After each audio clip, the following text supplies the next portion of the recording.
So my brother Peter, he was my best friend growing up. We did everything together. He was my role model, my mentor, and like I said, just my best friend. When Pete got sick, I was a senior in high school, I think when he was diagnosed, or just going into my senior year. And then when Peter got really bad, I was just going off to my freshman year at St. John's to play football. And it was really tough going away, especially as Pete really started to spiral down, and to remove myself from that situation was very difficult. I think probably the hardest thing initially was seeing Pete's hopes and dreams, everything he had wanted with his life, being taken away from him. And that was a really, really dark, difficult time for our family. Pete suffered immeasurably. It was really difficult to see him day to day being isolated, having his hopes and dreams ripped out from underneath him, and basically just being in survival mode, trying to get through each day. We never knew what was going to be handed us, what kind of pain, the days where he would be screaming and we could do nothing to take the difficulties away from him. He was unable to sleep, up all night. He was going to the bathroom 30 to 40 times a day. The emotions, a kid that had been really positive was angry, was despairing, was hopeless. We all were, understandably so. Were there days we were going to have to go to the hospital again? It was just a really, really isolating, dark, helpless, hopeless time for our family. When Pete was suffering, it was a feeling of complete hopelessness and helplessness. Having to stand on the sideline and watch your brother, your best friend, go through this suffering and pain it was a horrible experience. And I kind of have it burned into my skull. I'll never forget having to watch Pete throughout the night. He'd get up and just be curled into a ball on the floor, just screaming in pain. And my mom and dad watching over him, standing there, and just not being able to do anything was so frustrating. And it made me angry and confused, and a feeling of guilt sometimes that I was still living my life as you watch your brother and your best friend going through this and not being able to take any of the pain away from him. It was just the most helpless feeling in the world.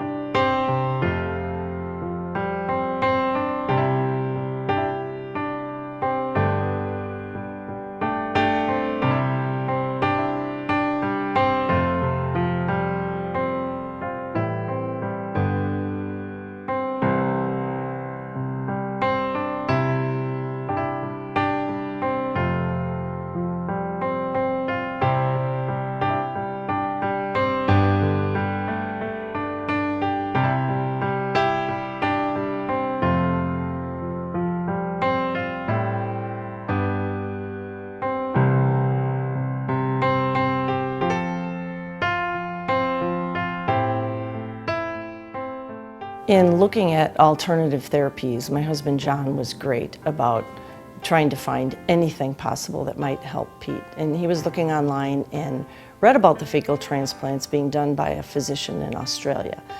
And as some of the people here know, we are not a traveling family, but we ran out and got passports thinking it might be that we would have to make a trip to Australia. We were that desperate. And then, in continuing his research online, we came upon Dr. Kortz right here in our backyard at the University of Minnesota.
After Pete got his first transplant, I immediately noticed improvement, not just in his bowel movement frequency, but also just his mindset.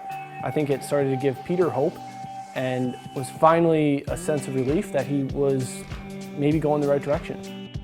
Well, it was really exciting because it was the first positive response to any therapy we had had. Pete definitely felt a lot better. His initial diagnosis, his entire colon was affected. And after 2 fecal transplants, 2/3 of his colon had improved. So it gave us the hope that we had been looking for months on end, and some relief to some of the symptoms he'd been suffering from.